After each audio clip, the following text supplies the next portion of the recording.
આમંત્રણ ગાર્ડન ખાતે બાઘલા ગામની લાડકવાઈ દીકરીઓનું પ્રથમ સખી સ્નેહ મિલન ભવ્ય રીતે યોજાયો હતો.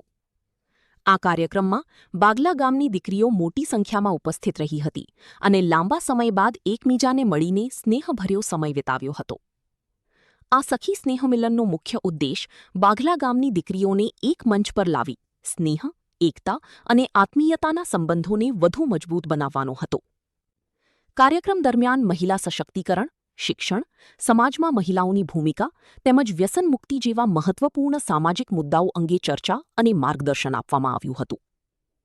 આ પ્રસંગે રિંકલ મણિભાઈ કથિરિયા, ડોક્ટર અરુણા ગામી, ભારતીબહેન કડવાનારિયા સહિત અનેક બહેનોની વિશેષ ઉપસ્થિતિ રહી હતી. સખી સ્નેહ મિલન દરમિયાન દીકરીઓએ પોતાના અનુભવો અને વિચારોની આપ-લે કરી હતી.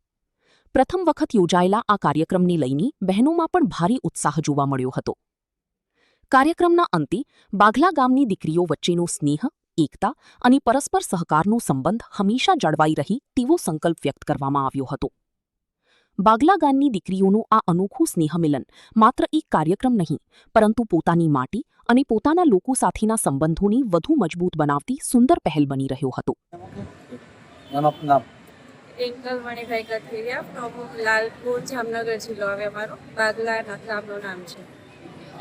સ્નેહ મિલનનો મેઇન મહત્વ શું છે? સ્નેહ મિલનનો મેઇન હેતુ એવો છે કે અમારો પર્પઝ એવો છે કે જ્યારે અમે નાના હતા ત્યારે ગામની મીટિંગમાં રમેલા હતા. જો કે અમે તો બધા સુરત સિટીમાં જ મોટા થયેલા છીએ, પણ અમે ક્યારેય ગામડું જોયું બી નથી. પણ જે લોકો વિલેજથી બિલોંગ કરે છે એ લોકો એમની ગામડાની માટી સાથે કે એમના પેરેન્ટ્સ બાપ દાદાની જે જન્મભૂમિ છે ત્યાંથી બધા બિલોંગ્સ કરે છે. એ લોકો ભેગા થાય, એ લોકો શું કરે છે, કેવી રીતે રહે છે અને એ લોકોના સંસ્કારથી અમે બધા મોટા થાય છીએ. તો એ લોકોના જે આદરભાવ સાથે અમે અમારી લાઈફ આગળ સુધારી શકીએ. અમને જે જરૂર પડે એ લોકોના લાઈફસ્ટાઈલથી અમે એમને આગળ વધારી શકીએ.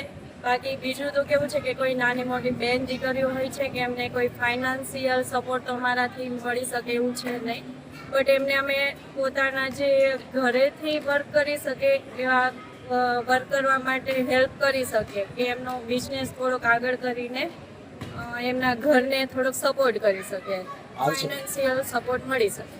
લોકોને શું સંદેશ દેવા માંગો છો? લોકોને એ સંદેશ આપવા માંગીએ છીએ કે તમે બધા બહેનો ભેગા થાઓ, બધા પોતપોતાના વિચાર રજૂ કરો. કોઈને કંઈ હેલ્પ જોઈતી હોય, નાની મોટી હેલ્પ મળી શકે, કોઈને બિઝનેસ મળી શકે, તમે કોઈ એકબીજાને ઓળખાણ આપી શકો અને તમે કયા ગામથી છો તમારા નામથી ગામથી તમે ઓળખાઈ શકો.